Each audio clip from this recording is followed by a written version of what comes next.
नमस्कार मित्रांनो, तुम्ही कधी विचार केला आहे का की आयुष्यात ज्या एकांताची आपल्याला भीती वाटते तो कधी कधी खोट्या आणि दिखाव्याच्या दुनियेपेक्षा कितीतरी चांगला का असतो? आपल्याला अनेकदा शिकवलं जातं की गर्दीचा भाग बना, लोकांसोबत राहा. पण जेव्हा तीच गर्दी दुटप्पी आणि खोट्या चेहऱ्यांनी भरलेली असेल तर अशा वेळी एकटा राहणंच जास्त चांगलं नाही का? कल्पना करा अशा जागेची जिथे प्रत्येक जण मुखवटा घालून वावरतो, जिथे बोलणं गोड असतं पण हेतू मात्र कडू. अशा संगतीत राहून आपलं मन अशांत होतं, विश्वास तुटतो आणि नकारात्मकता घरात शिरते. आपण आपली ऊर्जा इतरांच्या चाली समजण्यात आणि त्यांच्यापासून वाचण्यातच खर्च करतो. या उलट एकांत आपल्याला आत्मचिंतनाची संधी देतो, आपल्याला शांती देतो आणि सकारात्मकतेसाठी जागा निर्माण करतो. एकांत म्हणजे एक रिकामा कॅनव्हास आहे जिथे तुम्ही तुमच्या इच्छेनुसार काहीही रेखाटू शकता. तर खोटी संगत एक रंगहीन दुनिया आहे जी तुम्हाला आतून पोखरून टाकते. म्हणूनच जेव्हा कपटी नात्यांच्या गर्दीत राहण्याचा प्रश्न येतो तेव्हा एकांतातील शांतता ही कितीतरी पटीने श्रेष्ठ आहे. ती आपल्याला स्वतःशी जोडण्याची आणि आपली खरी शक्ती ओळखण्याची संधी देते. आपला समाज किती वेगाने बदलतोय. एक काळ होता जेव्हा घरांमध्ये एक विलक्षण आपुलकी होती. घरांची दारही जणू एकमेकांना खेटून असायची, जी त्या काळातला मोकळेपणा, स्वागत करण्याची भावना आणि शेजाऱ्यांमधील घट्ट नाते दाखवायची. एकत्र कुटुंबांची पद्धत होती जिथे लोक एकमेकांशी जोडलेले होते, एकमेकांचा आधार बनायचे. घर फक्त विटा दगडांचा सांगाडा नव्हता, तर प्रेम, स्नेह आणि आपुलकीचं केंद्र होतं. आजच्या आधुनिक, धावपळीच्या आणि व्यक्तिवादी जीवनात ती आपुलकी कुठेतरी हरवत चालली आहे. कुटुंब छोटी झाली आहेत, लोक स्वतःमध्येच गुरफटून गेले आहेत आणि दारही जणू एकटी आणि बंद राहायला लागली आहेत. हे सामाजिक एकाकीपणाचं आणि कमी होत चाललेल्या आपुलकीचं प्रतीक आहे. आपण खरंच प्रगती करत आहोत की काही अनमोल गोष्टी मागे सोडून चाललो आहोत? हा विचार आपल्याला नात्यांचं महत्त्व आणि ती टिकवून ठेवण्याच्या गरजेवर विचार करायला भाग पाडतो. सहनशीलता आणि संयमाला अनेकदा कमजोरी समजलं जातं, नाही का? पण हे खरं आहे का? शांत राहणं, राग न करणं किंवा प्रतिकूल परिस्थितीत धैर्य बाळगणं ही खरंच कमजोरी आहे का? नाही, अजिबात नाही. ही अशी ताकद आहे जी प्रत्येकामध्ये नसते. आपल्या भावनांवर नियंत्रण ठेवणं, रागाच्या भरात न येणं आणि इतरांचे कडवट शब्दही सहन करणं हे सगळं आंतरिक शक्तीचं आणि आत्मशिस्तीचं लक्षण आहे. यासाठी मानसिक दृढता आणि आत्मनियंत्रणाची गरज असते. जो व्यक्ती या गुणांनी युक्त असतो तो कठीणातील कठीण परिस्थितीलाही शांतपणे सामोरं जाऊ शकतो आणि हुशारीने निर्णय घेऊ शकतो. सॉक्रेटिसने म्हटलं होतं, स्वतःची पारख न केलेलं आयुष्य जगण्यालायक नसतं. आपल्या भावनांची परीक्षा करणं, त्यांच्यावर नियंत्रण मिळवणं ही एक महान शक्ती आहे. स्वामी विवेकानंद सुद्धा म्हणायचे की सगळी शक्ती तुमच्या आत आहे, तुम्ही काहीही करू शकता. सहनशीलता आणि संयम ही कमजोरी नाही, तर व्यक्तीच्या असामान्य शक्तीची प्रतीकं आहेत जी त्याला जीवनातील प्रत्येक आव्हानात अविचल उभं राहायला मदत करतात. जेव्हा ध्येय समोर असेल तेव्हा रस्ते बदलायचे नसतात आणि जे काही मनात असेल ते स्वप्न मोडायचं नसतं. हे ध्येयाप्रती असलेली अटूट निष्ठा आणि स्वप्नांना जिवंत ठेवण्याची प्रेरणा देतं. विचार करा, एक विद्यार्थी जो आपल्या परीक्षेच्या निकालाच्या चिंतेत बुडालेला आहे. मी पास होईन की नापास या चिंतेत त्याचा वेळ आणि ऊर्जा दोन्ही वाया जातात आणि तो नीट अभ्यासही करू शकत नाही. जर त्याने निकालाची चिंता सोडून फक्त आपल्या अभ्यासावर, कर्मावर लक्ष केंद्रित केलं तर त्याचा निकाल आपोआपच चांगला येईल. अगदी त्याचप्रमाणे आपण आपलं कर्तव्य फळाच्या इच्छेपासून मुक्त होऊन करायला हवं.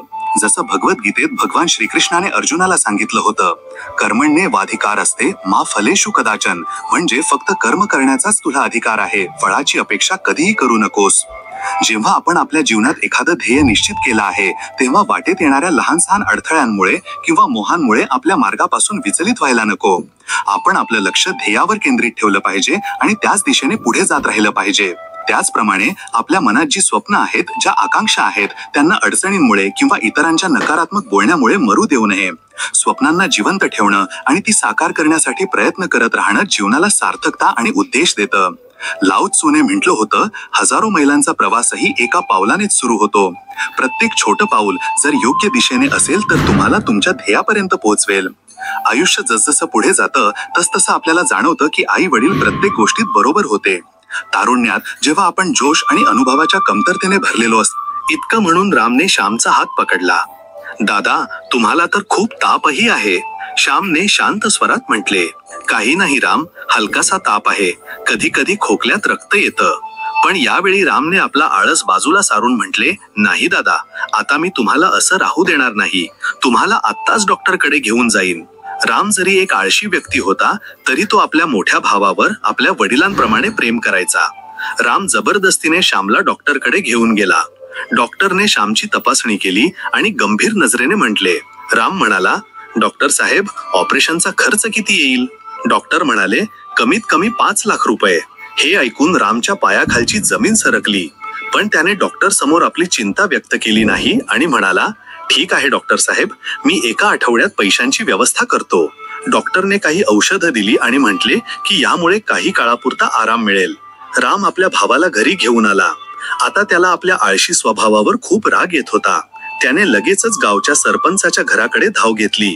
सरपंचाने त्याला पाहून आश्चर्याने विचारले, अरे राम, आज सकाळी सकाळी माझ्या घरी कसा आलास? सूर्य पश्चिमेकडून तर नाही ना उडवला? राम हात जोडून म्हणाला, सरपंच, माझ्या मोठ्या भावाची तब्येत खूप खराब आहे.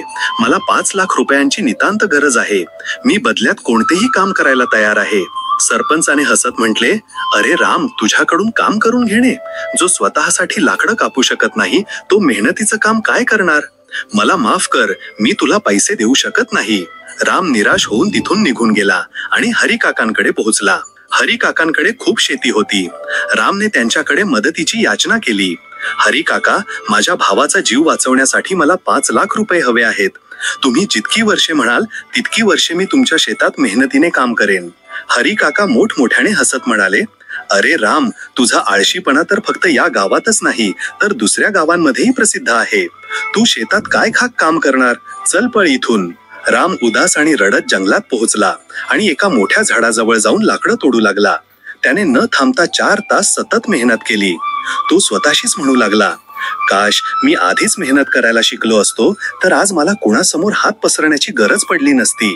दादा खरं म्हणायचे की माझा हा आळस मला एक दिवस मोठ्या संकटात टाकेल. तेव्हाच रामच्या कानावर त्याच साधूबाबांचा आवाज आला. त्याने पाहिले की तेच साधूबाबा त्याच्याजवळ येऊन म्हणाले, मी तुला म्हणालो होतो ना की संकट तुझ्या डोक्यावर घोंगावतंय, पण तू माझ्या बोलण्याकडे दुर्लक्ष केलंस. रामने मान खाली घालून उत्तर दिले, तुम्ही खरं म्हणाला होतात बाबा, मी खरंच मोठ्या संकटात अडकलो आहे. माझ्या दादाची तब्येत खराब आहे. डॉक्टरने 5 लाख रुपयांची व्यवस्था करायला सांगितली आहे. मी प्रत्येक गावात मदत मागितली, पण कोणीही माझी मदत केली नाही. या जगात कोणीही विनाकारण मदत करत नाही. साधू बाबांनी दीर्घ श्वास घेत म्हटले, लोकांनी तुझी मदत यासाठी नाही केली कारण तू एक आळशी व्यक्ती आहेस. त्यांना भीती वाटते की त्यांचे पैसे बुडतील. आता जर तू मेहनतीची गोष्ट करशील तर लोक तुझी थट्टा उडवतील. रामने दुःखी होऊन म्हटले, तुम्ही अगदी बरोबर म्हणालात बाबा, पण आता मी काय करू? आता मी खरंच बदललो आहे. माझ्या दादाने मला कधी आई वडिलांची उणीव भासू दिली नाही आणि मी नालायक भाऊ त्यांच्या उपचाराची व्यवस्था करू शकत नाहीये. इतकं म्हणून रडत रडत रामने पुन्हा लाकडं तोडायला सुरुवात केली. साधू बाबांनी पाहिले की राम आता न थांबता मेहनत करत होता. बाबांच्या चेहऱ्यावर एक रहस्यमयी हास्य आले. त्यांनी आपला हात मागे केला आणि त्यात एक चमकणारी कुऱ्हाड आली. त्यांनी म्हटले, हे घे, याने लाकडं तोड. रामने म्हटले, याने काय फरक पडणार आहे? बाबा हसले आणि म्हणाले, हे तुला काही वेळाने समजेल. रामने कुऱ्हाड घेतली आणि साधू बाबा हसत तिथून निघून गेले. जेव्हा रामने त्या कुऱ्हाडीने लाकूड तोडले तेव्हा तो हैराण झाला. हलकासा वार करताच लाकडाचे 2 तुकडे होत होते. त्याने विचार केला, वाह, ही कुऱ्हाड तर कमाल आहे. आता तर मी लवकर लवकर लाकडं तोडून विकू शकेन. त्या दिवशी रामने खूप लाकडं तोडली आणि ती विकायला बाजारात गेला. त्याला 5,000 रुपयांची कमाई झाली. त्याने विचार केला, जर मी अशाच प्रकारे मेहनत केली तर काही दिवसांतच 5 लाख रुपये जमा करेन. दुसऱ्या दिवशी सकाळीच तो जंगलात पोहोचला. त्याने ठरवले होते की आता तो आणखी जास्त मेहनत करेल. दिवसभर लाकडं तोडल्यानंतर तो ती बाजारात विकून आला. त्या दिवशी त्याला 10,000 रुपये मिळाले. 3-4 दिवसांतच त्याने 50,000 रुपये जमा केले. राम लगेचच आपल्या दादाला डॉक्टरकडे घेऊन गेला आणि पैसे देत म्हणाला असतो. तेव्हा आपल्याला अनेकदा आपल्या आई वडिलांचा सल्ला, त्यांचे नियम आणि त्यांची काळजी अनावश्यक किंवा जुन्या विचारांची वाटते. आपण त्यांच्या बोलण्याकडे दुर्लक्ष करतो आणि आपल्या मनाप्रमाणे वागतो. जिद्दू कृष्णमूर्तींनी म्हटलं होतं की स्वतःला ओळखणंच सर्वात मोठं ज्ञान आहे आणि अनेकदा हे ज्ञान आपल्याला अनुभवानेच मिळतं.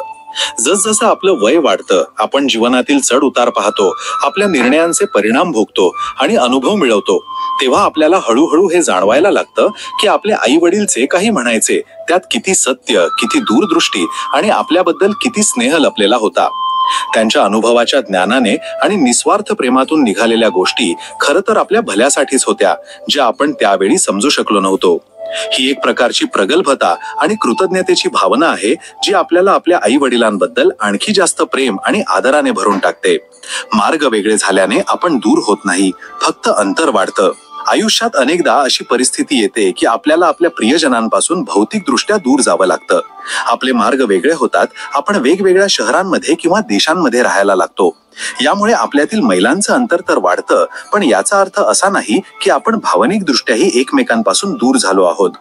जर मनात प्रेम, स्नेह आणि जोडलेपणा टिकून असेल तर भौतिक अंतरही नात्यांना कमजोर करू शकत नाही. आठवणी, संवाद आणि एकमेकांबद्दलची काळजी ती भावनिक जवळीक टिकवून ठेवते. ओशो म्हणायचे की प्रेम हे एक खोल नातं आहे, जे भौतिकतेच्या पलीकडचं आहे. हो, हे खरं आहे की भौतिक अंतरामुळे कधी कधी गैरसमज किंवा संवादाचा अभाव निर्माण होऊ शकतो. त्यामुळे अशा वेळी नाती जिवंत ठेवण्यासाठी अतिरिक्त प्रयत्नांची गरज असते. हे आपल्याला शिकवतं की खरी नाती अंतराने नाही तर मनातील दुराव्याने तुटतात. आपणही एखाद्या महागड्या नोकरासारखे झालो आहोत. दिसतो पण लोकांच्या मनात जागा बनवू शकत नाही. ही आधुनिक समाजातील वरवरच्या वागण्यावर आणि खऱ्या भावनिक जोडणीच्या अभावावर एक मार्मिक टिप्पणी आहे. महागडे नोकर वरवर आकर्षक आणि मौल्यवान दिसू शकतात, पण ते लोकांच्या मनात कायमची जागा बनवू शकत नाहीत, कारण त्यांचं मूल्य बाह्य आणि क्षणिक असतं. आजच्या समाजात अनेक लोक आपल्या बाह्य प्रतिमेवर, आपल्या भौतिक यशावर आणि आपल्या दिखाव्यावर खूप लक्ष देतात, पण ते इतरांसोबत खरी आणि खोल भावनिक नाती जोडण्यात अपयशी ठरतात. ते प्रभावी दिसू शकतात, लोकप्रिय असू शकतात, पण त्यांच्याबद्दल लोकांच्या मनात खरा स्नेह, आपुलकी किंवा विश्वासाची कमतरता असते. ते पृष्ठभागावर तर चमकतात, पण मनाच्या खोलवर पोहोचू शकत नाहीत. हे आपल्याला आत्मपरीक्षण करायला प्रवृत्त करतं की आपण खरंच इतरांशी जोडले जात आहोत की फक्त एक वरवरची ओळख जपून आहोत. स्वतःवर नियंत्रण मिळवणं हीच खरी ताकद आहे. खरी ताकद इतरांवर ताबा मिळवण्यात नाही तर स्वतःला नियंत्रित करण्यात आहे. अनेकदा लोक इतरांना नियंत्रित करणं, त्यांच्यावर राज्य करणं किंवा त्यांना आपल्या इच्छेनुसार चालवणं हेच शक्तीचं प्रतीक मानतात, पण हा एक भ्रम आहे. खरी आणि कायमची शक्ती तर स्वतःच्या मनावर, आपल्या इंद्रियांवर, आपल्या भावनांवर आणि आपल्या इच्छांवर नियंत्रण मिळवण्यात आहे. जो व्यक्ती आपल्या क्रोधावर, लोभावर, अहंकारावर आणि इतर नकारात्मक प्रवृत्तींवर ताबा मिळवतो तो आतून अत्यंत शक्तिशाली बनतो. असा व्यक्ती कोणत्याही परिस्थितीत अविचल राहू शकतो, योग्य निर्णय घेऊ शकतो आणि इतरांसाठी प्रेरणा स्रोत बनू शकतो. अष्टावक्र गीतेतही आत्मसाक्षात्कार आणि आत्मनियंत्रणावर भर दिला आहे. इतरांवर राज्य करणं क्षणिक आणि बाह्य असू शकतं, पण आत्मविजय हा कायमचा आणि आंतरिक असतो. हीच बुद्धांच्या शिकवणीचाही गाभा आहे. आपल्या इंद्रियांवर विजय मिळवणे, आपल्या कौशल्याचा योग्य वापर करणे हाच यशाचा खरा मार्ग आहे. फक्त कौशल्य असणं पुरेसं नाही, त्याला योग्य दिशेने लावणं गरजेचं आहे. प्रत्येक व्यक्तीमध्ये कोणती ना कोणती विशेष प्रतिभा, कोणतं ना कोणतं कौशल्य नक्कीच असतं, पण केवळ कौशल्य असणंच यशाची हमी नाही. जर त्या कौशल्याला योग्य दिशा मिळाली नाही, जर त्याचा योग्य वेळी आणि योग्य पद्धतीने वापर केला गेला नाही तर ते व्यर्थ जाऊ शकतं. यश तेव्हाच मिळतं जेव्हा आपण आपलं कौशल्य ओळखतो, त्याला पैलू पाडतो आणि मग त्याला अशा कामांमध्ये लावतो जे केवळ आपल्यासाठीच नाही तर समाजासाठीही उपयुक्त असतील. योग्य मार्गदर्शन, योग्य संधी आणि सकारात्मक दृष्टिकोन आपलं कौशल्य यशात बदलण्यात महत्त्वाची भूमिका बजावतात. आचार्य प्रशांत म्हणतात की आपली क्षमता ओळखा आणि तिचा उपयोग स्वतःच्या आणि समाजाच्या कल्याणासाठी करा. गमावलेल्या गोष्टींची आठवण काढून वेळ वाया घालवू नका. जे तुमच्याकडे आहे त्याची किंमत ओळखा. आयुष्यात आपण खूप काही गमावतो, संधी, नाती, आरोग्य, पैसा.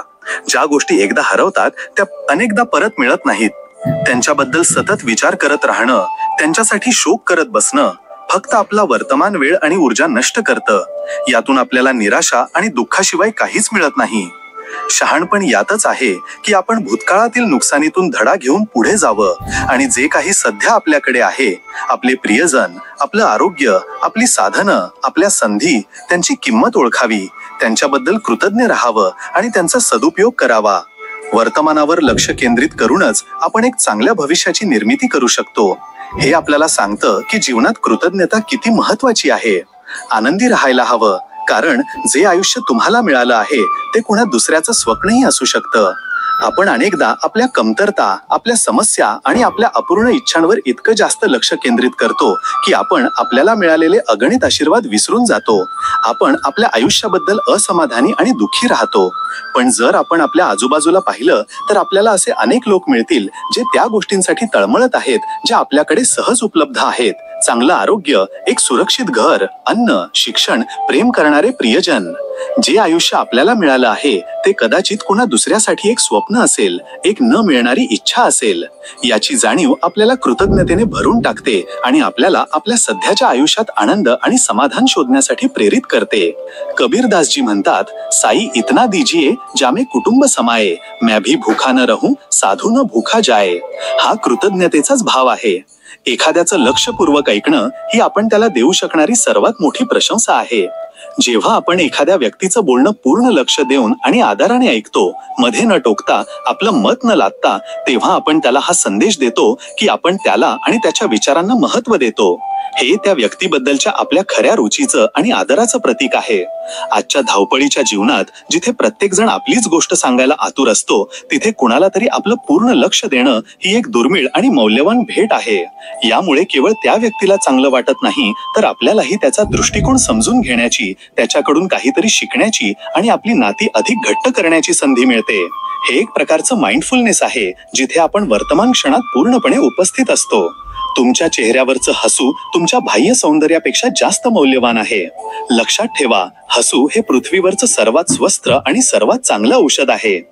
शारीरिक सौंदर्य किंवा बाह्य रूपाचं आकर्षण मर्यादित आणि तात्पुरतं असू शकतं, पण एक खरं मनापासून आलेलं हसू कोणत्याही व्यक्तीच्या व्यक्तिमत्वात एक अद्भुत आकर्षण आणि सकारात्मकता भरतं. ते केवळ हसणाऱ्यासाठीच नाही, तर पाहणाऱ्यासाठीही सुखद असतं. हसण्याने तणाव कमी होतो, मूड चांगला होतो, आत्मविश्वास वाढतो आणि सामाजिक संबंध मधुर होतात. हे खरं तर एक असं औषध आहे जे कोणत्याही किमतीशिवाय उपलब्ध आहे आणि अनेक शारीरिक व मानसिक समस्यांचं निवारण करू शकतं. ही एक वैश्विक भाषा आहे जी शब्दांशिवाय स्नेह, मैत्री आणि सद्भावनेचा संदेश देते. बुद्धांनीही आंतरिक शांती आणि प्रसन्नतेवर भर दिला, जी आपल्या हास्यात दिसून येते. जर जगायला शिकायचं असेल तर नदीकडून शिका. नदी आपल्या हातली घाण स्वतःच साफ करते. हे निसर्गाकडून शिकण्याचं आणि आत्मशुद्धीच्या सिद्धांताचं एक उत्कृष्ट उदाहरण आहे. नदी सतत वाहत राहते, मार्गात येणाऱ्या अडथळ्यांना पार करते आणि आपला प्रवाह कायम ठेवते. वाटेत तिच्यात अनेक प्रकारची घाण आणि अशुद्धीही मिसळते, पण तिचा सततचा प्रवाह आणि तिची नैसर्गिक शुद्धीकरण क्षमता त्या अशुद्धींना हळूहळू दूर करते आणि ती पुन्हा स्वच्छ होते. त्याचप्रमाणे आपणही जीवनात सतत गतिशील राहिलं पाहिजे. येणाऱ्या आव्हानांना आणि नकारात्मकतेला सामोरं गेलं पाहिजे आणि आपल्या मनातील व विचारांमधील अशुद्धींना आत्मचिंतन, सकारात्मक विचार आणि चांगल्या कर्मांच्या माध्यमातून दूर करण्याचा प्रयत्न करत राहिलं पाहिजे. नदीप्रमाणे आपणही प्रवाही आणि आत्मशोधक बनलं पाहिजे. हे योग आणि ध्यानाच्या माध्यमातून आत्मशुद्धीच्या वेदांतिक सिद्धांताशी जुळतं. एकटं राहणं आपल्याला शिकवतं की खरं तर आपल्याजवळ स्वतःशिवाय दुसरं काहीच नाही. जेव्हा आपण समाजाच्या गर्दीतून आणि बाहेरील जगाच्या गोंधळातून दूर होऊन स्वतःसोबत वेळ घालतो, तेव्हा आपल्याला हे स्पष्टपणे जाणवतं की जीवनाच्या या प्रवासात आपले सर्वात कायमचे आणि विश्वासू सोबती आपण स्वतःच आहोत. दुसरे लोक, परिस्थिती आणि वस्तू येत जात राहतात, पण आपलं स्वतःचं अस्तित्व, आपली स्वतःची चेतना, स्वतःची आंतरिक शक्ती हीच आहे जी नेहमी आपल्या सोबत राहते. ही जाणीव आपल्याला आत्मविश्वास बनवते, आपल्याला आपल्या आंतरिक खोलीला समजण्याची संधी देते आणि आपल्याला बाहेरील जगाच्या अनिश्चिततेचा सामना करण्यासाठी अधिक सक्षम बनवते. हे आपल्याला शिकवतं की आपल्या आनंदाचा आणि शांतीचा स्रोत आपल्या आतच आहे, बाहेर नाही. उपनिषदांमधील अहम ब्रह्मास्मी हे ज्ञान याच आत्मबोधाकडे निर्देश करतं. रिकाम्या हाताने आलो होतो, रिकाम्या हातानेच जायचं आहे. मग हा मोह, माया आणि पैशांसाठीची जीवघेणी स्पर्धा कशासाठी? हे जीवनाच्या नश्वरतेवर आणि भौतिक संग्रहाच्या निरर्थकतेवर एक शाश्वत दार्शनिक चिंतन आहे. माणूस या जगात जन्माला येतो तेव्हा त्याच्या हातात काही नसतं आणि जेव्हा तो या जगाचा निरोप घेतो तेव्हाही तो आपल्यासोबत कोणतीही भौतिक वस्तू घेऊन जाऊ शकत नाही. धन, दौलत, संपत्ती, पद, प्रतिष्ठा सगळं काही इथेच राहतं. तरीही आपल्या मर्यादित आयुष्यात माणूस या नश्वर वस्तूंच्या संग्रहासाठी इतक्या आंधळ्या शर्यतीत धावतो, इतक्या मोहमायेत अडकतो, इतकी स्पर्धा आणि संघर्ष करतो. अंततः सगळं काही इथेच सुटणार आहे हे माहीत असूनही तो शांती आणि समाधान सोडून या क्षणभंगूर गोष्टींच्या मागे धावत राहतो. हे चिंतन आपल्याला जीवनातील खऱ्या मूल्यांकडे, प्रेम, करुणा, सेवा, ज्ञान आणि आत्मिक शांती वळण्याची प्रेरणा देतं. जैन दर्शनाचा अपरिग्रहाचा सिद्धांतही हेच शिकवतो. प्रेम वचनांवर नाही तर जाणीवेवर टिकून राहतं. प्रेम म्हणजे काही करार किंवा समझोता नाही जो केवळ औपचारिक वचनांवर किंवा शब्दांवर टिकून राहील. मोठी मोठी वचनं देणं आणि उंच उंच गप्पा मारणं सोपं आहे, पण प्रेमाचा खरा पाया तर हृदयाच्या खोलवर उत्पन्न होणाऱ्या जाणीवेवर, अनुभूतीवर आणि भावनिक जोडणीवर रचलेला असतो. हे एकमेकांप्रती निस्वार्थ समर्पण, खोल समज, परस्पर आदर आणि एकमेकांच्या आनंदात आपला आनंद पाहण्याच्या भावनेतून पोचलं जातं. जेव्हा ही जाणीव खरी आणि खोल असते तेव्हा कोणत्याही औपचारिक वचनाशिवाय प्रेम संबंध मजबूत आणि कायमचे टिकून राहतात. वचनं तुटू शकतात, पण खरी जाणीव वेळेच्या कसोटीवर खरी उतरते.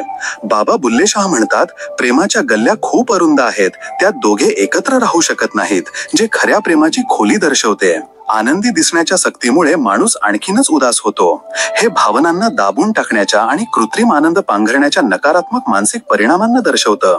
समाजात अनेकदा अशी अपेक्षा केली जाते की आपण प्रत्येक वेळी आनंदी आणि सकारात्मक दिसावं. या दबावाखाली येऊन किंवा आपली आंतरिक उदासीनता लपवण्यासाठी अनेकदा लोक जबरदस्तीने हसण्याचा आणि आनंदी दिसण्याचा अभिनय करतात. पण ही कृत्रिमता त्यांच्या आतल्या उदासीला कमी करण्याऐवजी आणखी वाढवते. आपल्या खऱ्या भावनांना दाबल्याने मानसिक ताण वाढतो आणि व्यक्ती स्वतःपासूनच तुटून जाते. खरा आनंद आतून येतो, तो पांघरता येत नाही.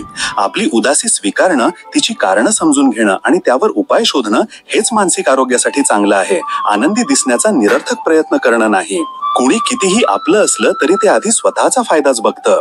ही मानवी स्वभावाच्या स्वार्थीपणावर एक यथार्थवादी टिप्पणी आहे. हे एक कटू सत्य आहे की बहुतेक माणसांमध्ये आत्मसंरक्षण आणि स्वहिताची भावना प्रबळ असते. एखादी व्यक्ती आपली कितीही जवळची नातेवाईक, मित्र किंवा प्रियजन का असेना, जेव्हा तिच्या स्वतःच्या हितांमध्ये आणि आपल्या हितांमध्ये संघर्षाची परिस्थिती निर्माण होते तेव्हा ती अनेकदा आपल्या फायद्यालाच प्राधान्य देते. हे वाईट भावनेतूनच केलं जातं असं नाही, पण हा मानवी स्वभावाचा एक भाग आहे. याचा अर्थ असा नाही की निस्वार्थ प्रेम किंवा परोपकाराचं अस्तित्वच नाही, पण व्यावहारिक जीवनात आपण या सत्याबद्दल जागरूक राहिलं पाहिजे आणि इतरांकडून अवास्तव अपेक्षा ठेवू नयेत, जेणेकरून अशी परिस्थिती आल्यावर आपल्याला खोल धक्का बसणार नाही. नवीन नातं तयार झाल्यावर जुनी नाती अनेकदा हरवून जातात. हा मानवी संबंधांच्या गतिशीलतेचा आणि वेळेनुसार प्राधान्यक्रम बदलण्याचा आणखी एक पैलू आहे. जेव्हा आपल्या जीवनात एखादं नवीन महत्वाचं नातं, जसं की एखादा नवीन जिवलग मित्र, जोडीदार किंवा एखादं नवीन आकर्षण प्रवेश करतं, तेव्हा अनेकदा आपले जुने संबंध, जे कधी काळी आपल्यासाठी खूप महत्वाचे होते, ते हळूहळू मागे पडतात. आपला वेळ, आपली ऊर्जा आणि आपलं लक्ष नवीन नात्याकडे अधिक केंद्रित होतं आणि नकळतपणेच आपण जुन्या नात्यांना पूर्वी इतकं महत्व देऊ शकत नाही. ही एक नैसर्गिक प्रक्रिया असू शकते, पण ती त्या जुन्या नात्यांसाठी वेदनादायकही असू शकते. हे आपल्याला शिकवतं की नाती टिकवून ठेवण्यासाठी सतत प्रयत्न आणि संतुलनाची गरज असते. काही लोक इतक्या आत्मविश्वासाने खोटं बोलतात की समोरचा माणूस खोटं बोलतोय हे तुम्ही ओळखूच शकत नाही. हे फसवणुकीची कला आणि सत्य असत्यामधील भेद करण्याच्या कठीणपणाला दर्शवतं. काही व्यक्ती इतक्या कुशल आणि सराईत खोटारडे असतात की त्या आपल्या गोष्टी अत्यंत आत्मविश्वासाने, खरेपणाने आणि भोळेपणाने सादर करतात. त्यांच्या चेहऱ्यावर कोणतीही सुरकुती नसते, त्यांच्या आवाजात कोणतीही भीती नसते. त्यांचं हे सादरीकरण इतकं सहज आणि स्वाभाविक वाटतं की ऐकणारा सहजपणे त्यांच्या भूलभुलयात अडकतो आणि त्यांच्या खोट्याला खरं मानू लागतो. अशा लोकांना ओळखणं अत्यंत कठीण असतं आणि जेव्हा त्यांचं खरं रूप समोर येतं तेव्हा विश्वासाला मोठा धक्का बसतो. हे आपल्याला शिकवतं की केवळ वरवरच्या बोलण्यावर किंवा आत्मविश्वासपूर्ण सादरीकरणावरच नाही, तर तथ्यांवर आणि व्यक्तीच्या मागील वर्तनावरही लक्ष दिलं पाहिजे. लोकांना तुमची किंमत तेव्हा कळते जेव्हा खूप उशीर झालेला असतो. हा मानवी प्रवृत्तीचा एक दुःखद पैलू आहे की आपण अनेकदा त्या गोष्टींची किंवा व्यक्तींची किंमत तेव्हा समजतो जेव्हा ते आपल्यापासून दूर जातात किंवा आपण त्यांना गमावून बसतो. जेव्हा एखादी व्यक्ती आपल्याजवळ असते, आपली सेवा करते, आपली काळजी घेते, तेव्हा आपण तिच्या उपस्थितीला गृहीत धरतो, तिची किंमत समजत नाही. पण जेव्हा ती व्यक्ती आपल्या आयुष्यातून निघून जाते किंवा जेव्हा आपल्याला तिची उणीव भासू लागते तेव्हा आपल्याला तिच्या खऱ्या महत्वाची, तिच्या चांगुलपणाची आणि तिच्या योगदानाची जाणीव होते. पण तोपर्यंत अनेकदा खूप उशीर झालेला असतो आणि आपल्याकडे पश्चातापाशिवाय काहीच उरत नाही.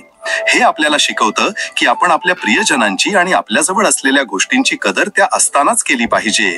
विश्वास मिळवायला अख्खं आयुष्य लागतं, पण तोडायला एक क्षणही पुरेसा असतो.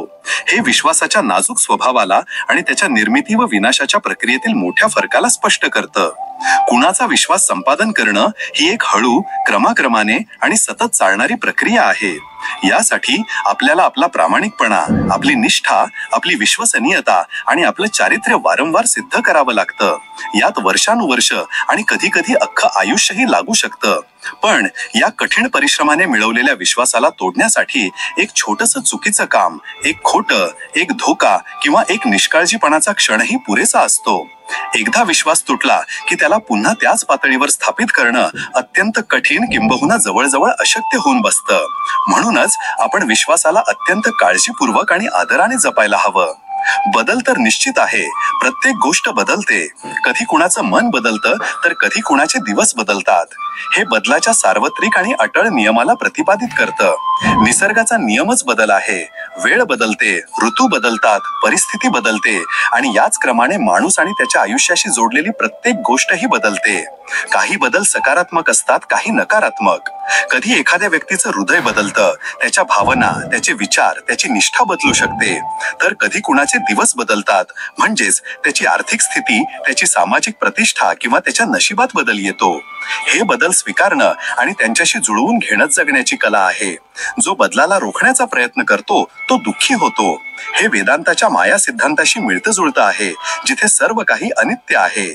लोक फक्त योगायोगाने भेटतात, पण वेगळे मात्र सगळे स्वतःच्या मर्जीने होतात. हे मानवी संबंधांच्या निर्मिती आणि विघटनात संयोग आणि इच्छेच्या सापेक्ष महत्वावर एक मनोरंजक दृष्टिकोन मांडतं. आपलं कुणाशी भेटणं अनेकदा एक संयोग किंवा योगायोग असू शकतो. आपण एखाद्या अनोळखी व्यक्तीला कोणत्याही अनपेक्षित ठिकाणी किंवा परिस्थितीत भेटू शकतो आणि तो आपल्या जीवनाचा एक भाग बनू शकतो. पण जेव्हा एखादं नातं तुटतं, जेव्हा लोक एकमेकांपासून वेगळे होतात, तेव्हा त्यात अनेकदा कोणत्या ना कोणत्या पक्षाची किंवा दोन्ही पक्षांची इच्छा, निर्णय किंवा निवड सामील असते. वेगळं होणं क्वचितच पूर्णपणे अपघाती असतं. त्याच्या मागे काही कारणं, काही गैरसमज, काही असंतोष किंवा काही जाणीवपूर्वक घेतलेले निर्णय असतात. ही ओळ आपल्याला हे विचार करायला भाग पाडते की नाती टिकवण्यात आपली स्वतःची भूमिका किती महत्वाची आहे. विसरायला शिका, यातच तुमचा फायदा आहे, कारण हे जग सुद्धा तुमच्यासोबत तेच करणार आहे. हा एक व्यावहारिक, जरी थोडा कठोर असला तरी सल्ला आहे, जो जीवनातील वास्तवाला सामोरं नेतो. आयुष्यात आपल्याला अनेक कटू अनुभव येतात. लोक आपल्याला दुखावतात, आपल्यावर अन्याय करतात. जर आपण त्या सर्व नकारात्मक गोष्टी आपल्या मनात साठवून ठेवल्या तर आपण स्वतःच दुःखी आणि अशांत राहू. म्हणूनच वाईट आठवणींना, अपमानांना आणि फसवणुकीला विसरून जाणं हे आपल्या स्वतःच्या मानसिक आरोग्यासाठी आवश्यक आहे. दुसरीकडे हेही एक सत्य आहे की हे जगही खूप लवकर विसरतं. आपली चांगली कर्म, आपली यश आणि इतकंच काय, आपलं अस्तित्वही लोक वेळेसोबत विसरून जातात. म्हणून इतरांकडून ही अपेक्षा ठेवणं की ते आपल्याला नेहमी लक्षात ठेवतील व्यर्थ आहे. आपण आपली कर्म करत राहिली पाहिजे आणि विसरण्याची कला आत्मसात केली पाहिजे. एका वेळेनंतर एकतर वेदना संपते किंवा माणूसच संपतो. हे दुःख आणि सहनशक्तीच्या टोकाच्या मर्यादांकडे संकेत देतं. जेव्हा एखादा मोठा आघात होतो किंवा एखादी असह्य पीडा होते, तेव्हा माणूस एका विशिष्ट मर्यादेपर्यंतच ती सहन करू शकतो. जर ती पीडा खूप दीर्घकाळ टिकून राहिली तर दोनच शक्यता असतात. एक तर वेळेनुसार, उपचाराने किंवा परिस्थिती बदलल्याने ती वेदना हळूहळू कमी होते किंवा पूर्णपणे नाहीशी होते. किंवा मग जर वेदना इतकी तीव्र आणि कायमस्वरूपी असेल की ती सहनशक्तीच्या सर्व मर्यादा ओलांडून जाईल, तर ती व्यक्ती शारीरिक किंवा मानसिक दृष्ट्या कोलमडून पडू शकते किंवा टोकाच्या परिस्थितीत तिचं आयुष्यही संपू शकतं. हे जीवनातील कठोर वास्तवांपैकी एक आहे. पाय त्यांचेच स्पर्श करावेत ज्यांचे आचरण पवित्र आहे. हे आदर आणि श्रद्धेसाठी योग्य व्यक्तीची ओळख सांगतं. भारतीय संस्कृतीत वडीलधाऱ्या किंवा आदरणीय व्यक्तींच्या पाया पडण्याची परंपरा आहे, जी त्यांच्या प्रती आदर आणि विनयाचं प्रतीक आहे. पण हा आदर केवळ वय किंवा पदाच्या आधारावर नसावा. खऱ्या आदराचा अधिकारी तोच व्यक्ती आहे ज्याचं आचरण शुद्ध आणि पवित्र आहे, ज्याची कर्म चांगली आहेत आणि ज्याचं चारित्र्य अनुकरणीय आहे. जर एखाद्या व्यक्तीचं आचरण भ्रष्ट असेल, तो अनैतिक कामांमध्ये गुंतलेला असेल, तर केवळ त्याचं वय किंवा सामाजिक स्थितीमुळे त्याच्या पाया पडणं किंवा त्याला अति आदर देणं योग्य नाही. खरा आदर आंतरिक गुण आणि नैतिक श्रेष्ठतेने मिळवला जातो. हे जैन दर्शनाच्या नैतिक सिद्धांतांशी आणि शुद्ध आचरणाच्या महत्वाशी जुळतं. मत्सराची सवय प्रेमापेक्षाही जास्त धोकादायक असते. हे मत्सराच्या विनाशकारी स्वभावाला आणि प्रेमाच्या तुलनेत त्याच्या अधिक हानिकारक प्रकृतीवर प्रकाश टाकतं. प्रेम ही एक सकारात्मक भावना आहे, जी जोडते, निर्माण करते आणि सुख देते. जरी प्रेमातही स्वतःच्या अडचणी आणि वेदना असू शकतात, तरी त्याचा मूळ स्वभाव रचनात्मक असतो. या उलट मत्सर ही एक अत्यंत नकारात्मक आणि विनाशकारी भावना आहे. ती इतरांचा आनंद, यश किंवा गुण पाहून उत्पन्न होते आणि व्यक्तीच्या मनात कटुता, द्वेष आणि घृणा भरते. मत्सरी व्यक्ती केवळ इतरांना हानी पोहोचवण्याचा प्रयत्न करत नाही, तर ती स्वतःही सतत जळत आणि कुढत राहते.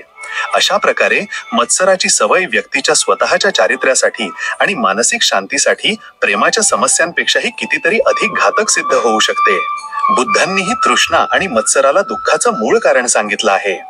जी गोष्ट सहज मिळते, माणूस तिची कधीच कदर करत नाही. हा मानवी मानसशास्त्राचा एक सामान्य नियम आहे. जेव्हा आपल्याला कोणतीही वस्तू, कोणतीही संधी किंवा कोणतंही नातं कोणत्याही विशेष प्रयत्नांशिवाय किंवा अडचणींशिवाय सहजपणे मिळतं, तेव्हा आपण अनेकदा त्याचं खरं मूल्य समजू शकत नाही. आपण त्याला गृहीत धरतो आणि त्याची उपेक्षा करतो. या उलट जी गोष्ट मिळवण्यासाठी आपल्याला संघर्ष करावा लागतो, त्याग करावा लागतो आणि अडचणी सोसाव्या लागतात, ती आपल्याला अधिक प्रिय आणि मौल्यवान वाटते आणि आपण तिची अधिक कदर करतो. हे कदाचित यासाठी आहे कारण प्रयत्न आणि संघर्ष आपल्याला त्या गोष्टीच्या महत्त्वाची जाणीव करून देतात. म्हणून जीवनात सहज मिळालेल्या गोष्टींबद्दलही कृतज्ञता आणि आदराचा भाव ठेवणं महत्त्वाचं आहे. गरजेपुरती नाती जेवढ्या लवकर जुळतात, तेवढ्याच लवकर तुटतात सुद्धा. हे स्वार्थावर आधारित संबंधांच्या क्षणभंगुरतेला अधोरेखित करतं. जेव्हा एखादं नातं केवळ एखाद्या तात्पुरत्या स्वार्थासाठी, एखाद्या लाभासाठी किंवा एखाद्या गरजेच्या पूर्ततेसाठी बनवलं जातं, तेव्हा त्यात भावनिक खोली, निष्ठा आणि समर्पणाचा अभाव असतो. जसा तो स्वार्थ पूर्ण होतो किंवा जेव्हा त्या नात्यातून आणखी कोणताही लाभ मिळण्याची शक्यता नसते, तेव्हा ते नातं ओझं वाटू लागतं आणि लवकरच तुटून जातं. अशी नाती वाळूच्या किल्ल्यासारखी असतात, जी दिसायला तर आकर्षक वाटू शकतात, पण त्यांचा पाया कमजोर असतो आणि त्या थोड्याशा प्रतिकूल परिस्थितीत कोसळून पडतात. कायमस्वरूपी आणि मजबूत नाती तर निस्वार्थ प्रेम, परस्पर समज आणि खऱ्या जोडणीवरच टिकतात. घमेंड आणि अहंकारामुळे माणूस स्वतःच आपली नाती खराब करून घेतो. हे अहंकाराच्या विनाशकारी प्रभावाला दर्शवतं, विशेषतः मानवी संबंधांच्या संदर्भात. घमेंड आणि अहंकार व्यक्तीला आंधळं बनवतात. तो स्वतःला इतरांपेक्षा श्रेष्ठ समजू लागतो, इतरांच्या भावनांचा आदर करत नाही, त्यांच्या सल्ल्याकडे दुर्लक्ष करतो आणि आपलेच विचार श्रेष्ठ मानतो. त्याचं हे वागणं इतरांच्या मनात त्याच्याबद्दल कटुता आणि दुरावा निर्माण करतं. हळूहळू त्याचे प्रियजनही त्याच्यापासून दूर जाऊ लागतात आणि त्याची नाती तणावपूर्ण होऊन तुटण्याच्या मार्गावर येतात. अशा प्रकारे व्यक्ती आपल्या अहंकारामुळे स्वतःच आपली मौल्यवान नाती नष्ट करून घेते आणि शेवटी एकटीच राहते. माणूस गर्दीत कधीच नसतो. माणूस तेव्हा असतो जेव्हा तो एकटा असतो. हा एक गहन विचार आहे, जो व्यक्तीच्या खऱ्या स्वरूपात आणि आत्मअन्वेषणात संबंध स्थापित करतो. जेव्हा आपण गर्दीत असतो, सामाजिक वातावरणात असतो, तेव्हा आपण अनेकदा एक भूमिका साकारत असतो, इतरांच्या अपेक्षांनुसार वागत असतो किंवा बाहेरील जगाच्या प्रभावाखाली असतो. त्यावेळी आपलं खरं स्व कुठेतरी दाबलेलं असतं. पण जेव्हा आपण एकटे असतो, एकांतात असतो, तेव्हा आपण बाह्य दबावापासून आणि दिखाव्यापासून मुक्त असतो. त्यावेळी आपण आपल्या विचारांना, आपल्या भावनांना, आपल्या आकांक्षांना आणि आपल्या कमतरतांना निष्पक्षपातीपणे सामोरे जातो. तोच क्षण असतो जेव्हा आपण आपल्या खऱ्या स्वरूपाच्या सर्वात जवळ असतो, जेव्हा आपण माणूस असतो आपल्या पूर्ण समग्रतेत. काही माणसं कमजोर असतात. जिथे राग यायला हवा तिथे स्वतःला रोखून धरतात. हे सहनशीलता आणि आत्मनियंत्रणाला चुकीच्या पद्धतीने कमजोरी म्हणून पाहण्याच्या प्रवृत्तीवर प्रश्नचिन्ह निर्माण करतं. साधारणपणे असं मानलं जातं की जो व्यक्ती अन्याय किंवा अपमानावर लगेच रागावत नाही, तो कमजोर किंवा भित्रा आहे. पण हे आवश्यक नाही. काही व्यक्ती इतक्या आत्मनियंत्रित आणि प्रगल्भ असतात की त्या अशा परिस्थितीतही आपल्या रागावर नियंत्रण ठेवतात, जिथे साधारणपणे कुणालाही राग येऊ शकतो. ते परिस्थितीचं गांभीर्य समजतात, त्याच्या दूरगामी परिणामांवर विचार करतात आणि रागाच्या भरात येऊन असं कोणतंही काम करू इच्छित नाहीत, ज्यामुळे प्रकरण आणखी बिघडेल. त्यांचं हे आत्मसंयम त्यांच्या आंतरिक शक्तीचं प्रतीक असू शकतं, त्यांच्या कमजोरीचं नाही. तथापि हेही खरं आहे की कधी कधी अन्यायाचा प्रतिकार न करणं ही सुद्धा कमजोरी मानली जाऊ शकते. हे संदर्भावर अवलंबून आहे. कधी कधी बोलण्यासारखं खूप काही असतं, पण मनातली गोष्ट मनातच राहून जाते. हे अव्यक्त भावना आणि संवादाच्या अभावामुळे होणाऱ्या वेदनेला दर्शवतं. आपल्या मनात अनेक विचार, अनेक भावना, अनेक तक्रारी किंवा अनेक प्रेमळ शब्द असू शकतात, जे आपण कुणाला तरी सांगू इच्छितो. पण अनेकदा संकोच, भीती, हिंमत न होणं किंवा योग्य शब्दांचा अभाव आपल्याला आपली गोष्ट सांगण्यापासून रोखतो. आपण विचार करत राहतो आणि ती संधी निघून जाते. मनातली गोष्ट मनातच दाबून राहते आणि यामुळे एक प्रकारची घुसमट आणि अशांती निर्माण होते. ही परिस्थिती नात्यांमध्ये गैरसमजही निर्माण करू शकते. म्हणून आपल्या भावना योग्य वेळी आणि योग्य पद्धतीने व्यक्त करायला शिकणं महत्वाचं आहे. मी कधी कुणाला पारखून पाहिलंच नाही. जेवढं प्रेम दिलं तेवढं प्रेम कधीच मिळालं नाही. कदाचित देवाने मला असंच बनवलं आहे की कुणाला माझी कधी उणीवच भासू नये. हे एक खोल निराशा, आत्मकरुणा आणि एकटेपणाची भावना व्यक्त करतं. बोलणारी व्यक्ती असं अनुभवत आहे की तिने इतरांसोबत नेहमीच चांगलं वागलं, त्यांना भरपूर स्नेह दिला, पण बदल्यात तिला तसंच प्रेम आणि आपुलकी मिळाली नाही. ती स्वतःला इतकं महत्वहीन किंवा दुर्दैवी समजत आहे की तिला वाटतं की तिच्या अनुपस्थितीने कुणालाही काही फरक पडणार नाही, कुणाला तिची उणीव भासणार नाही. ही एक अत्यंत वेदनादायक जाणीव आहे जी व्यक्तीला आत्मशंका आणि एकाकीपणाकडे घेऊन जाऊ शकते. अशा भावनांवर मात करण्यासाठी आत्मप्रेम आणि सकारात्मक आत्मप्रतिमा विकसित करणं आवश्यक आहे. तुम्ही नाती कितीही जपण्याचा प्रयत्न करा, पण बदलणारा माणूस बदलतोच. हे मानवी स्वभावाची परिवर्तनशीलता आणि नाती जपण्याच्या मर्यादांकडे निर्देश करतं. आपण आपल्या बाजूने एखादं नातं वाचवण्यासाठी, त्याला सावरण्यासाठी आणि त्याला मजबूत बनवण्यासाठी कितीही प्रयत्न का करेना, कितीही निष्ठा आणि समर्पण का दाखवेना, पण जर दुसऱ्या व्यक्तीने बदलण्याचा निश्चय केला असेल किंवा जर तिचा स्वभावच अस्थिर आणि अविश्वासू असेल तर ती शेवटी बदलून जाणारच. आपले प्रयत्न तिला रोखू शकणार नाहीत. हे एक कठोर सत्य आहे जे स्वीकारणं कठीण असतं, पण हे आपल्याला शिकवतं की आपण केवळ आपल्या कर्मांसाठी आणि आपल्या भावनांसाठी जबाबदार आहोत. इतरांच्या निर्णयांवर किंवा त्यांच्या बदलांवर आपलं पूर्ण नियंत्रण असू शकत नाही. वाचणारे तर सगळे वाचले, मारले ते गेले जे आपल्या प्रेमाला विसरू शकले नाहीत. हे प्रेमातील अपयश किंवा वियोगानंतर आयुष्यात पुढे जाणे आणि भूतकाळातच अडकून राहणे यातील फरक मार्मिकपणे दर्शवतं. जेव्हा एखादे प्रेमसंबंध तुटते तेव्हा काही लोक त्या दुःखातून सावरतात, त्या अनुभवातून शिकून आपल्या जीवनात पुढे जातात, ते वाचतात. पण काही लोक असेही असतात जे आपल्या त्या हरवलेल्या प्रेमाच्या आठवणींमध्ये, त्या वेदनेमध्ये इतके खोलवर बुडून जातात की त्यातून कधीच बाहेर येऊ शकत नाहीत. ते आपला वर्तमान आणि भविष्य त्याच भूतकाळाच्या स्वाधीन करतात. जणू काही ते भावनिक दृष्ट्या मारले गेले आहेत. हे प्रेमाची गहनता आणि त्याचा विनाशकारी प्रभाव दोन्हीही चित्रित करते. खऱ्या मनाने जीवापाड प्रेम करणारेच शेवटी स्वतःच तुटून जातात. हे निस्वार्थ आणि गहन प्रेमात मिळणाऱ्या वेदना आणि निराशेचा एक दुःखद पैलू आहे. जी व्यक्ती कोणाला तरी पूर्ण सत्यतेने, पूर्ण निष्ठेने आणि पूर्ण समर्पणाने, कोणत्याही अटी किंवा अपेक्षेशिवाय जीव तोडून प्रेम करते, ती अनेकदा भावनिक दृष्ट्या खूप संवेदनशील आणि असुरक्षित होऊन जाते. जर तिला बदल्यात तसेच प्रेम आणि समर्पण मिळाले नाही किंवा जर तिला धोका किंवा उपेक्षा मिळाली तर तिचे हृदय वाईटरित्या तुटते. तिची ही खोल ओढच तिच्या खोल दुःखाचे कारण बनते. ही एक विडंबना आहे की सर्वात शुद्ध आणि गहन प्रेम करणारेच अनेकदा सर्वात जास्त दुखावले जातात. कपड्यांची मॅचिंग केल्याने फक्त शरीर सुंदर दिसेल, पण नात्यांशी आणि परिस्थितीशी जुळवून घेतलं तर तुमचं संपूर्ण आयुष्य सुंदर होईल. हे बाह्य आणि आंतरिक सुसंवादाच्या महत्वाची तुलना करते. आपले कपडे सुबकपणे जुळवणे, फॅशननुसार चालणे हे सर्व आपल्या बाह्य व्यक्तिमत्वाला आकर्षक बनवू शकते, ज्यामुळे आपले शरीर सुंदर दिसू शकते. परंतु ही सुंदरता वरवरची आणि तात्पुरती असते.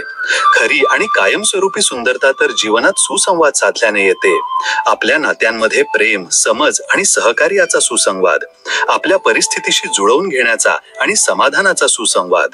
जेव्हा आपण आपली मानवी नाती मधुर बनवतो आणि आपल्या जीवनातील आव्हानांना सकारात्मकतेने सामोरे जायला शिकतो, तेव्हा आपले संपूर्ण आयुष्यच सुंदर, शांत आणि अर्थपूर्ण बनते. हे बाह्य आणि आंतरिक सुसंवादाच्या महत्वाची तुलना करते. आपले कपडे सुबकपणे जुळवणे, फॅशननुसार चालणे हे सर्व आपल्या बाह्य व्यक्तिमत्वाला आकर्षक बनवू शकते, ज्यामुळे आपले शरीर सुंदर दिसू शकते. परंतु ही सुंदरता वरवरची आणि तात्पुरती असते. खरी आणि कायमस्वरूपी सुंदरता तर जीवनात सुसंवाद साधल्याने येते. आपल्या नात्यांमध्ये प्रेम, समज आणि सहकार्याचा सुसंवाद, आपल्या परिस्थितीशी जुळवून घेण्याचा आणि समाधानाचा सुसंवाद, जेव्हा आपण आपली मानवी नाती मधुर बनवतो आणि आपल्या जीवनातील आव्हानांना सकारात्मकतेने सामोरे जायला शिकतो, तेव्हा आपले संपूर्ण आयुष्यच सुंदर, शांत आणि अर्थपूर्ण बनते. खोटी आशा देण्यापेक्षा खरं बोलून स्पष्ट नकार दिलेला कधीही चांगला. हे प्रामाणिकपणा आणि स्पष्ट वक्तेपणाच्या महत्वावर जोर देते, विशेषतः जेव्हा एखाद्याच्या अपेक्षा पूर्ण करणे शक्य असते. एखाद्या व्यक्तीला खोटी आशा देणे, त्याला असा विश्वास देणे की तुम्ही त्याची मदत कराल किंवा त्याची इच्छा पूर्ण कराल, जेव्हा की तुम्ही तसे करण्यास सक्षम किंवा इच्छुक नाही, हे त्याच्यासोबत एक प्रकारचा धोका आहे. जेव्हा अखेरीस त्याला सत्य कळते, तेव्हा त्याला अधिक निराशा आणि दुःख होते. या उलट जर तुम्ही सुरुवातीलाच नम्रपणे पण स्पष्टपणे सत्य बोलून आपली असमर्थता व्यक्त केली, तर त्याला क्षणिक दुःख होऊ शकते, पण तो किमान खोट्या आशेच्या जाळ्यात अडकणार नाही आणि दुसरा पर्याय शोधू शकेल. हे अधिक प्रामाणिक आणि आदरणीय वर्तन आहे. वेळ हा एक असा अदृश्य आणि अपरिहार्य घटक आहे जो जीवनाच्या प्रत्येक पैलूवर प्रभाव टाकतो. तो केवळ आपल्या जीवनाची गतीच ठरवत नाही, तर आपले निर्णय, कार्य आणि प्रयत्नांचे परिणामही वेळेवर अवलंबून असतात. वेळ सगळ्यांची येते. हे वाक्य आपल्याला शिकवते की कोणाचीही वेळ नेहमी सारखी राहत नाही. जे आज यशापासून दूर आहेत त्यांचीही वेळ येईल. वेळेचे चक्र सतत फिरत राहते, कधीही थांबत नाही. ते कोणासाठीही सारखे नसते. कोणाची वेळ आनंद, यश आणि समृद्धीत जाते, तर कोणाची वेळ अडथळे, संघर्ष आणि अपयशात. आपण असे म्हणू शकत नाही की यश नेहमी एखाद्या विशिष्ट व्यक्तीसोबतच राहते, कारण वेळ नेहमी बदलत असते. हे लक्षात ठेवणे महत्वाचे आहे की यश आणि अपयश दोन्हीही तात्पुरते असतात. वेळेचे महत्व हे आहे की ती आपल्याला शिकवते की जर आपण योग्य वेळी योग्य निर्णय घेतला तर आपण आपले ध्येय गाठू शकतो, पण जर आपण वेळ वाया घालवली किंवा आपल्या परिस्थितीमुळे घाबरून गेलो तर आपण कधीही आपले ध्येय साध्य करू शकणार नाही. आपण आपल्या वेळेचा योग्य वापर केला पाहिजे, कारण ही वेळ कोणाचीही वाट पाहत नाही. ज्याला जे म्हणायचे आहे ते म्हणू द्या, आपले काय जाते. ही वेळेवेळेची गोष्ट आहे आणि वेळ सगळ्यांची येते. श्रीकृष्ण म्हणतात, वेळेची एक चांगली गोष्ट आहे, वेळ कशीही असो ती निघून जाते. वेळ कधीही सारखी राहत नाही. ती माणसाला कधी जमिनीवर पाडते तर कधी जमिनीवरून उचलून सिंहासनावर बसवते. अजब खेळ आहे त्या वरच्याचा. लिहिणाराही तोच, पुसणाराही तोच, भरकटवणाराही तोच, मार्ग दाखवणाराही तोच, गुंतवणाराही तोच.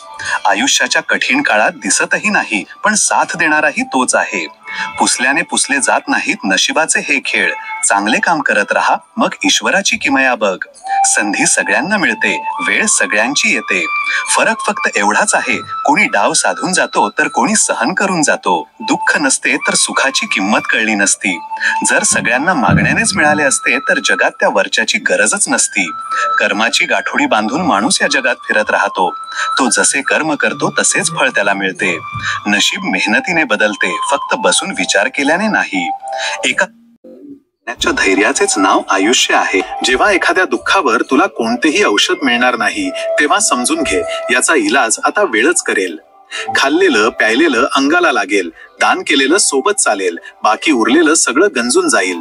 पैसा घरापर्यंत सोबत येईल, कुटुंब स्मशानापर्यंत सोबत येईल, पण तुझी चांगली कर्म जन्मोजन्मी सोबत राहतील.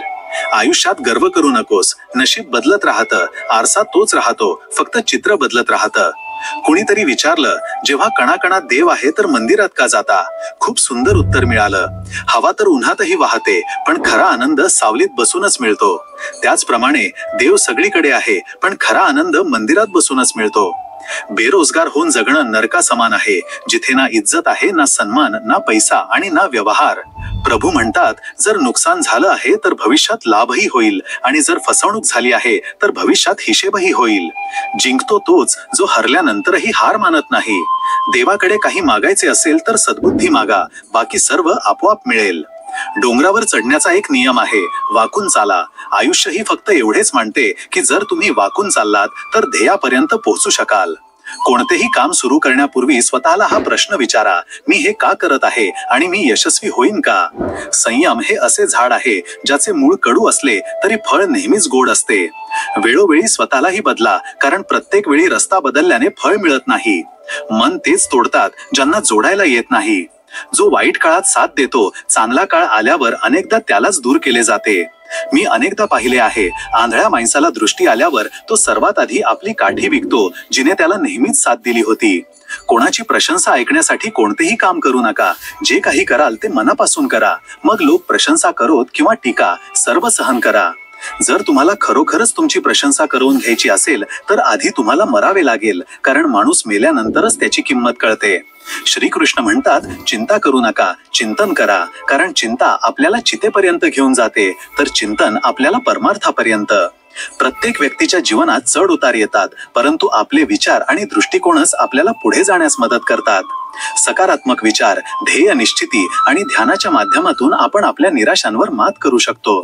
जीवन एक प्रवास आहे आणि यात थांबणे नाही, तर सतत पुढे जात राहणे आवश्यक आहे. अडचणी आणि आव्हाने येतील, पण आपल्याला आपली आंतरिक शक्ती ओळखून त्यांचा सामना करावा लागेल. निराशा ही केवळ एक क्षणिक स्थिती आहे, तिला आपली ओळख बनवू देऊ नका.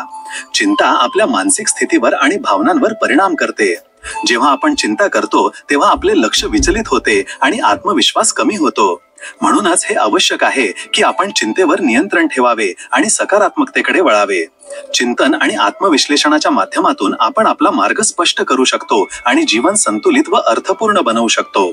कुरुक्षेत्राच्या युद्धभूमीवर जेव्हा अर्जुनाने आपल्या समोर आपले भाऊ, नातेवाईक, परिचित आणि गुरुजन पाहिले, तेव्हा तो चिंतेत बुडाला.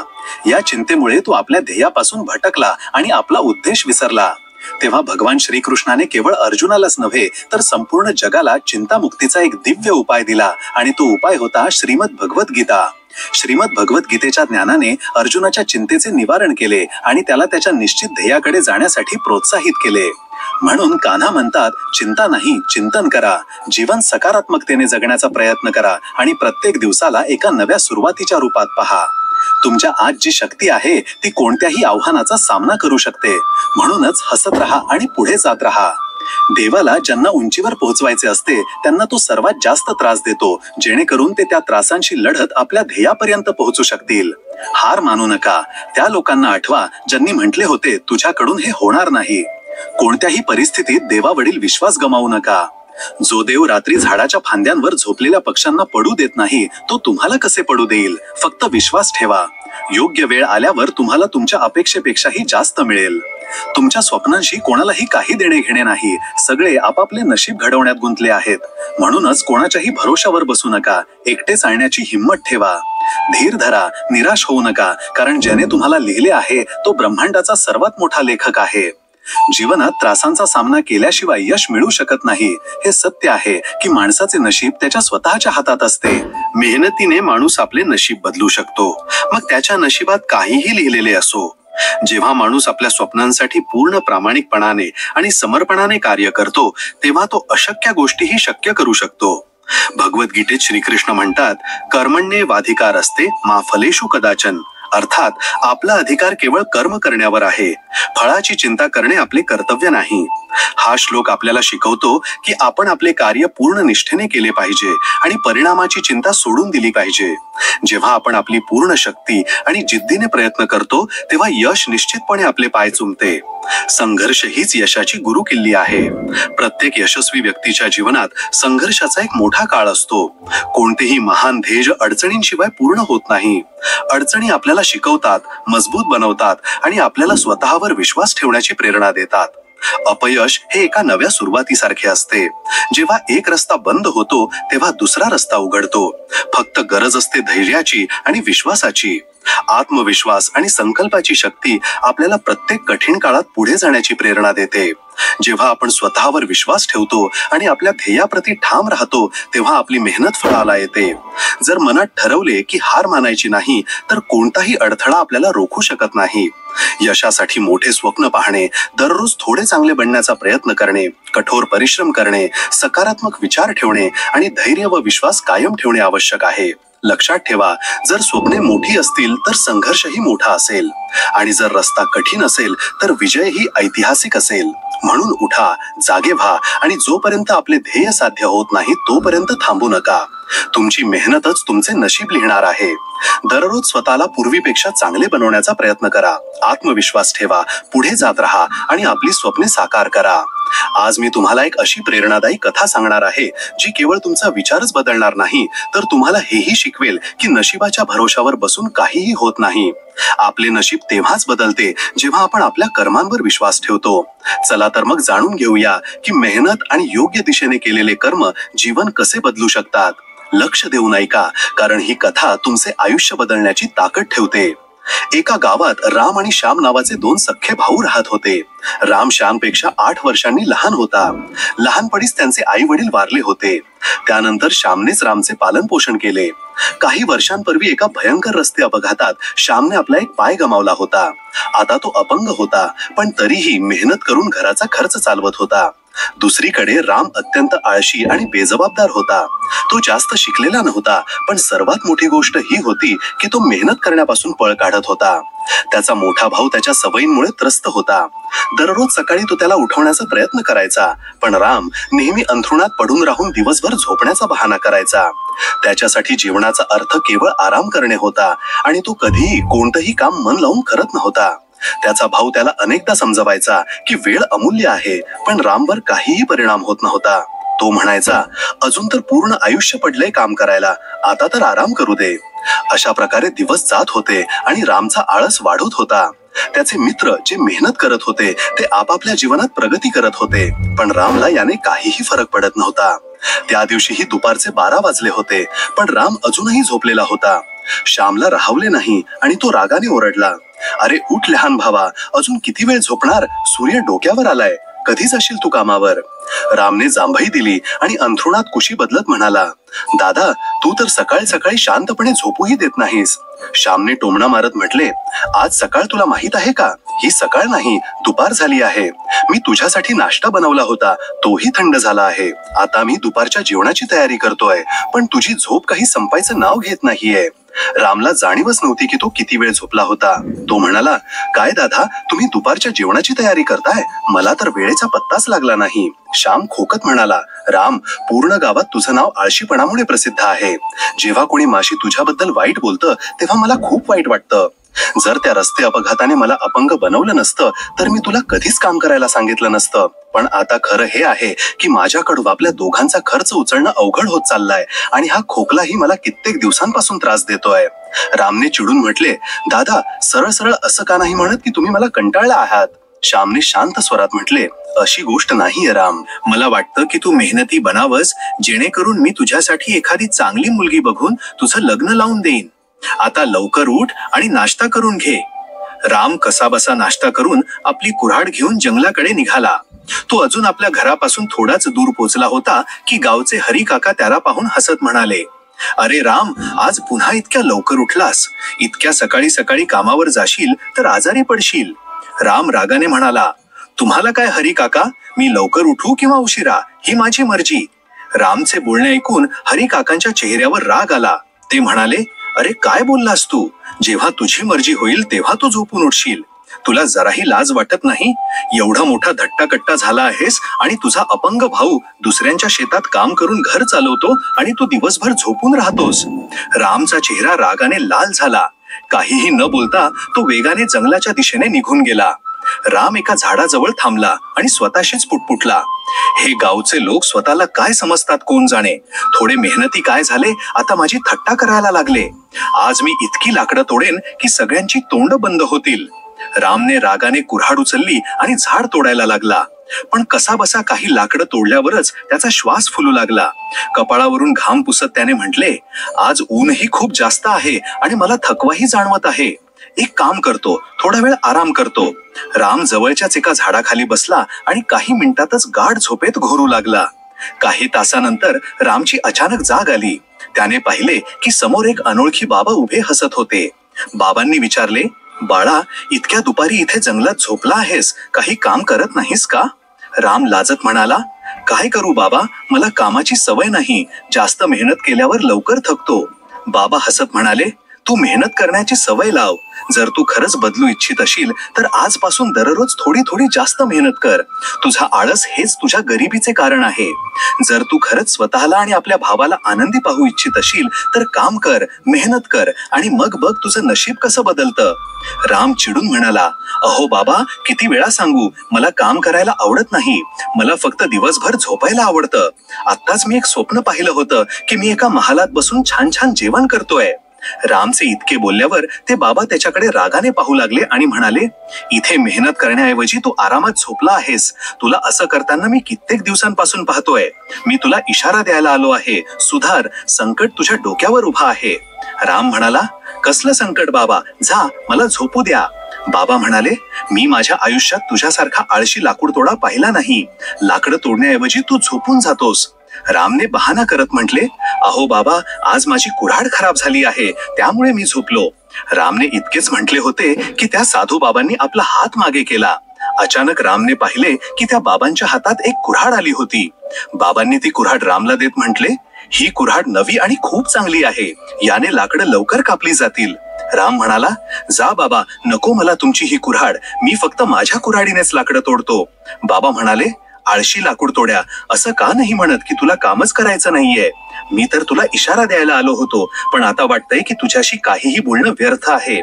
इतकं म्हणून साधू बाबा रागाने तिथून निघून गेले आणि राम पुन्हा तिथे आरामात झोपला. दररोज प्रमाणे त्या संध्याकाळीही राम काही लाकडं घेऊन घरी पोचला. त्याला इतकी कमी लाकडं आणताना पाहून श्याम चिडून म्हणाला, राम, हे काय, आज पुन्हा इतकी कमी लाकडं? रामने बहाणा करत म्हटले, दादा, कुऱ्हाडीची धार कमी झाली होती, त्यामुळे जास्त लाकडं कापू शकलो नाही.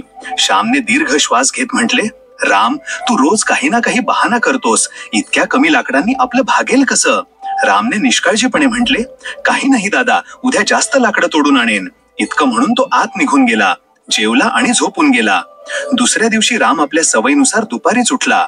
नेहमीप्रमाणे जंगलात जाण्याऐवजी तो बांबूच्या झाडाखाली जाऊन झोपला. हा सिलसिला अनेक दिवस चालला. या दरम्यान श्यामचा खोकला वाढत गेला. आता तो रात्रीही वाईटरित्या खोकू लागला होता. एका सकाळी जेव्हा राम उठला तेव्हा त्याने पाहिले की श्याम अजूनही अंथरुणात झोपलेला होता. रामने आश्चर्याने म्हटले, दादा, तुम्ही नेहमी मला लवकर उठायला सांगता, पण आज तुम्ही स्वतः अजून झोपलेले आहात. तुम्ही तर नाश्ताही बनवला नाही. श्यामने कमजोर आवाजात म्हटले, राम, मला खूप अशक्तपणा जाणवतोय, इच्छा असूनही उठू शकलो नाही. तू काम कर, बाजारातून काहीतरी खाऊन पिऊन घे. इतकं म्हणताच श्यामला जोर जोरात खोकला येऊ लागला आणि त्याच्या तोंडातून रक्त यायला लागलं. राम घाबरला, दादा, हे काय, तुमच्या तोंडातून रक्त येतंय? डॉक्टर साहेब, हे पूर्ण 50,000 रुपये आहेत. आता लवकर दादाचे ऑपरेशन करा. डॉक्टरने हसून म्हटले, हे खूप चांगले केलंस राम, आता तुझा दादा लवकरच बरा होईल. त्यांनी श्यामचे ऑपरेशन सुरू केले. काही दिवसांतच रामचा भाऊ बरा झाला. या काळात रामने आणखी जास्त मेहनत करून पैसे कमवले होते. घरी आल्यावर भावाने रामला म्हटले, माझ्या भावाच्या मेहनतीने आणि कमाईने आज मी बरा झालोय. यापेक्षा मोठा आनंद मला कधीच मिळू शकत नाही. रामने उत्तर दिले, दादा, तुम्ही हे काय बोलताय? हे तर माझं सौभाग्य आहे की मी तुमच्या कामी येऊ शकलो, आणि खरं सांगू तर तुमच्या पाठिंब्याशिवाय मी काहीच करू शकलो नसतो. दादाने म्हटले, आता तू मेहनती झाला आहेस तर शहरात एक चांगलंसं दुकान घेऊन फर्निचरचं काम सुरू कर. रामने दादाचा सल्ला मानला आणि शहरात एक लाकडी फर्निचरचं दुकान उघडलं. पण त्याने लाकूड तोडणं बंद केलं नाही. एक दिवस जेव्हा तो जंगलात लाकूड तोडत होता तेव्हा तेच साधू बाबा पुन्हा आले. राम लगेच त्यांच्या पाया पडला आणि म्हणाला, बाबा, तुम्ही दिलेल्या कुऱ्हाडीच्या चमत्कारामुळे माझ्या घरची परिस्थिती सुधारली. माझ्या दादाचा इलाज झाला आणि मी फर्निचरचं दुकानही उघडलं. साधू बाबा हसत म्हणाले, हे सगळं या कुऱ्हाडीचं कमाल नाहीये राम, ही कुऱ्हाड फक्त एक साधन होती. खरी कमाल तुझ्या मेहनतीची आणि जिद्दीची होती. आळशी माणसाच्या हातात कितीही दौलत का असेना, तो ती काही दिवसांतच गमावून बसेल. जर तू पूर्वीसारखाच आळशी असतास तर ही कुऱ्हाडही तुझ्या काहीच कामाची नसती. रामने कुऱ्हाड साधू बाबांना परत देत म्हटले, बाबा, आता मला याची गरज नाही. मला समजलं आहे की मेहनत हाच यशाचा खरा मंत्र आहे. साधू बाबा हसत तिथून निघून गेले. राम आता मेहनती आणि यशस्वी व्यापारी बनला होता. त्याच्या मेहनतीने त्याच्या कुटुंबाची परिस्थिती बदलली होती आणि आता तो इतरांचीही मदत करू लागला होता.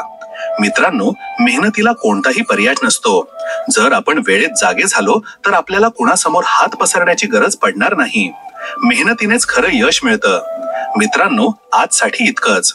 जर तुम्हाला या व्हिडिओमधून काही शिकायला मिळालं असेल तर याला लाईक करा, आपल्या मित्रांसोबत शेअर करा आणि चॅनलला सबस्क्राईब करायला विसरू नका. तुमचे विचार आमच्यासाठी अनमोल आहेत, म्हणून कमेंट करून नक्की सांगा. भगवान श्री कृष्ण तुम्हाला नेहमी निरोगी, प्रसन्न आणि कर्मपथावर अग्रेसर ठेवोत. आपली आणि आपल्या प्रियजनांची काळजी घ्या. जय श्री राधे कृष्ण.